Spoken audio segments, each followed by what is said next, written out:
We're going to shatter the stereotype of the loud, confident genius today. Welcome to this explainer. We've been completely misreading the highly intelligent mind for decades. Often, the exact traits that make someone's brain brilliantly capable are the very same traits society writes off as flaws, awkwardness, or even coldness. So today, we're taking a deep dive into what cognitive psychology and neuroscience actually tell us about the hidden mechanics of a truly high IQ. Think about it. When you picture a genius, what comes to mind? We usually expect someone loud, confident, maybe even socially dominant. That cinematic trope of a character rapidly solving equations on a chalkboard and making absolutely sure everyone in the room knows they're the smartest person there. But the reality? Highly intelligent individuals are much more likely to be quiet, intensely observant, and honestly, often filled with deep self-doubt. Because they process their environment in a completely different way, their everyday behaviors are constantly and almost predictably misread by the rest of us. This totally reframes our baseline understanding of intelligence itself. Having a high IQ doesn't just mean you have a quote-unquote smarter brain or a photographic memory. It actually means you're processing the world at a fundamentally different resolution. Imagine it not as just a faster engine dropped into a standard car, but as an entirely different sensory apparatus. And operating at that hyper-detailed level, well, it changes absolutely everything. From daily social habits and communication styles to a really profound, often hidden emotional depth. Let's look at the social disconnect as an example. Generally, we assume that having a massive friend group and going to a ton of parties equals a happier life, right? Well, get this. A fascinating London School of Economics study found that highly intelligent people actually report significantly lower life satisfaction from frequent social interaction. Yep, for this specific group, more socializing literally makes them feel less satisfied with their lives. It sounds totally backward at first, but it makes perfect sense when you look at the mechanics of what's actually happening in their heads during a standard conversation. See, for a high IQ brain, solitude is absolutely not loneliness. It is fuel. Their prefrontal cortex, the area handling complex reasoning, is just relentlessly analyzing the endless, complex layers of every single room they walk into. They're noticing the microexpressions, the shifting group dynamics, the background noise, the whole shebang. Because of this, social interaction is incredibly cognitively expensive. They aren't antisocial misanthropes trying to hide from the world. They simply burn through so much mental energy that they desperately need absolute stillness just to recharge. And that intense need to recharge is compounded by a concept psychologist Dr. Leda Hollingsworth called stimulus poverty. Essentially, it's the experience of a mind that just cannot find enough challenge, nuance, or depth in its immediate surroundings. Think about the last time you were trapped in some excruciatingly boring small talk about the weather. A highly intelligent person might come across as aloof or distant in those moments, but in reality, they're just heavily calibrating themselves down to match the shallow depth of the conversation happening around them. But constantly running that calibration creates a really profound and sometimes isolating internal experience. Cognitive psychologist Mihaly Csikszentmihalyi hit the nail on the head when he said that the greatest intellectual capacity universally describes an inner life as the most complex and the hardest to share.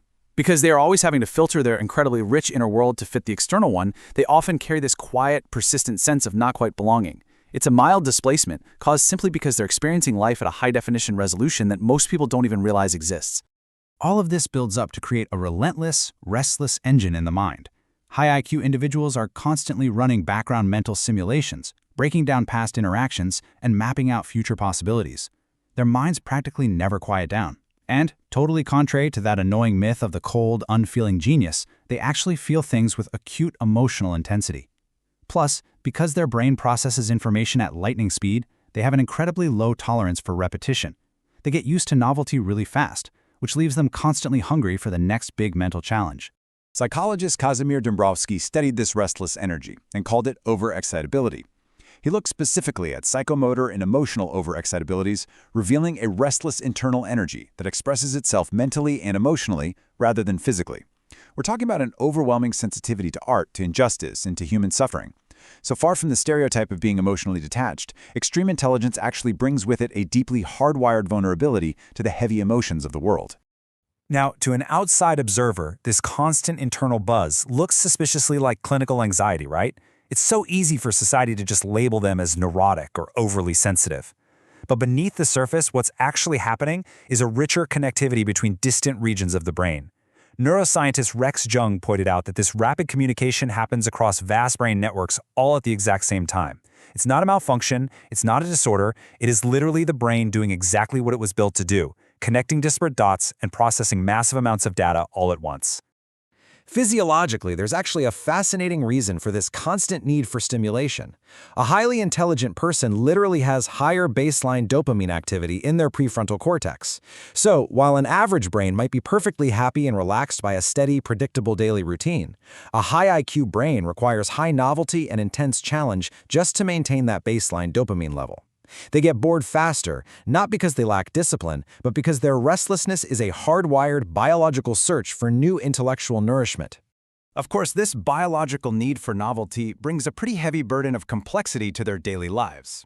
In professional or social settings, you'll often see them defaulting to deep observation over speaking. They want to map the terrain before taking a single step. They also show remarkably high cognitive flexibility, meaning they can effortlessly update deeply held beliefs without letting their ego get in the way the second new evidence appears. And perhaps most surprisingly, they show genuine intellectual humility. They are completely comfortable looking you dead in the eye and saying, "You know what? I don't know." This brings us to a really fascinating twist on the Dunning-Kruger effect. You see, intelligence doesn't produce absolute certainty. What it produces is a highly precise map of the unexplored. Because highly intelligent people intimately understand just how much remains uncertain, ambiguous, and complex about literally any subject, they are hyper-aware of what they don't know. So their self-doubt isn't some imposter syndrome or a symptom of weakness. It's actually a fundamental signature of genuine intelligence at work. That incredible foresight leads to what researcher Carol Dweck calls complexity awareness. It's the ability to comprehend the full, exhausting scope of what true excellence requires before even starting a task. They see every single potential flaw right out of the gate, and that leads to a deeply frustrating paradox for these individuals. They end up procrastinating the absolute hardest on the work that actually matters to them the most. That procrastination, it isn't an absence of care. It is the presence of way too much of it. They have this profound fear of the gap between their brilliant, flawless internal vision and the potentially messy, flawed external output they might produce in the real world.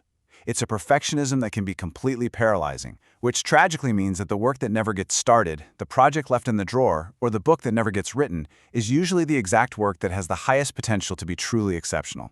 Psychologist Albert Ellis observed the immense emotional weight of this exact phenomenon. He noted that highly intelligent individuals frequently hold their own output to a standard they would never, ever apply to anyone else. They treat any gap between their actual performance and their ultimate theoretical potential as ironclad evidence of fundamental inadequacy. It is an incredibly heavy standard to drag around every single day, effectively turning their own brilliance into a harsh internal critic that simply never sleeps. Ultimately, when we step back and really look at the research, we see a massive, fascinating divide. Society views these traits as antisocial, anxious, uncertain, and difficult. We're constantly telling these people to speak up, stop overthinking, and socialize more. But science? Science views them as processing, connecting, feeling, and perceiving deeply. These traits are consistently misread by the rest of the world as flaws that need fixing, when in reality, they are the profound, beautiful mechanics of a highly capable mind operating completely without a filter. As we wrap up this explainer, it leaves us with a critical question to think about. How many of our greatest minds are we entirely overlooking simply because they're quiet? In our schools, in our boardrooms, and even in our own families, we might be missing absolute brilliance that's sitting right in front of us. Just consider how changing our expectations of what intelligence actually looks like might help the misread, complex minds. We're going to